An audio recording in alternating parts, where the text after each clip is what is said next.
It's December, so let's get into four books that are good for winter slash the holiday vibes if you're looking for anything, but you want to still keep it a little spooky.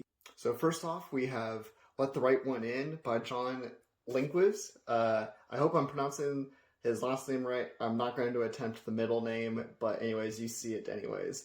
This is like I feel like this is such a modern classic. I feel like if we give this another couple decades, we're going to look back on this like we look back on some of Stephen King's like earlier work.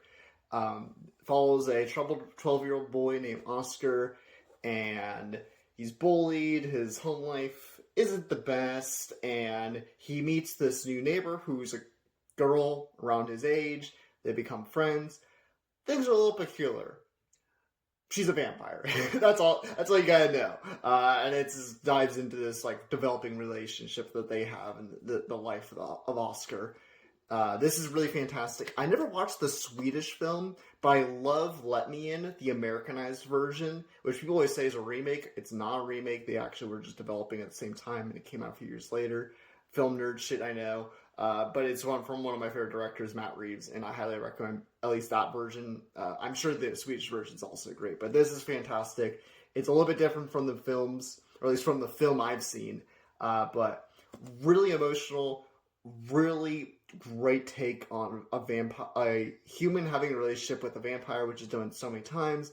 But this is a all-timer. I think this is a must-read for horror fans if you want to dive into like what are like some of the really beloved, really big horror novels, especially from like other from authors from other regions and not just like American authors like Stephen King, and you want to read some Swedish horror. And the Swedes, they know how to write some fucked up shit. Next, we got The Shuddering by Anya Allborn. I've talked about this before. I've read it this year, and I love it. It's one of my favorite books of the year. I need to read more from Anya Allborn, which I will. I have her book, Brother, which I know people really love, so I will get to it. I know a lot of people keep recommending it, especially to me, and I will.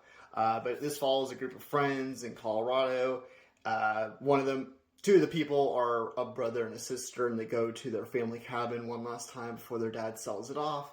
And they get snowed in, and there's some monsters outside. This is super thrilling. It does lean more into just the relationship of these people. And then you just get like little bits of like little mini stories outside the friend group from other people around the area dealing with the monsters and stuff like that. So it does scratch the itch of a creature feature. It's brutal and shit like that.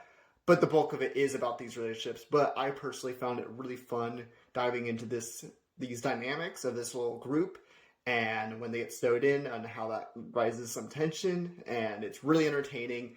And then once the creatures really start attacking them, it becomes super thrilling. This is a very fun, very brutal read, and yeah, Anya Allborn, I think she has the sauce, everyone. Next up, we have The Bad Ones by Melissa Albert. I read this earlier this year. I got it at the Los Angeles Times Festival of Books when I attended there to promote my book, and I actually got to meet Melissa. She signed the book, and I was very, very impressed. This is the only YA book that I'm also this yeah. See, she signed it. This is the only YA book here, and it's definitely on the more mature side of YA. So in case the YA kind of makes you go, oh, I don't really know, hey, read this. This is one of the best books I've read this year, easily. It follows Nora, whose best friend Becca goes missing, along with three other people, all in a single night. Within an hour, across the town, these people go missing at the same exact time, and it's kind of like, well, what's going on? Really cool, like kind of mystery that turns very supernatural horror, and it is fucking insane. Especially the second half of this book, you get into a very different territory that is awesome. This is an extremely thrilling, really great mystery that pulls you in, and you're just like, well, what's going to happen? What's the answers? You have so many questions that it keeps answering and then providing more questions. It's awesome. This is fantastic. And finally, we have Christmas and Other Horrors. This is a collection of short horror stories from various horror authors who, it's all winter solstice or different holidays. There's a lot of diversity here regarding the authors and the stories being represented. So you get a lot of people of color perspectives, different holidays and different cultures being represented. But also, every story is great. Like, I'm not a big short story anthology guy. I think a lot of it gets a little inconsistent with the stories, but this is the most consistent short story collection I have read, where I liked every single one, or I loved them. The bar was, this is really good, and that was just the bar. And usually, it's not quite the case. This is really great. In the back here, you can see all the different authors represented. I only know like a couple of them, like maybe 3 of them. John Langan, Stephen Graham Jones, and Tanner Dew. Other than that, the rest of these people, I don't know who they are. Hopefully, maybe some names pop out.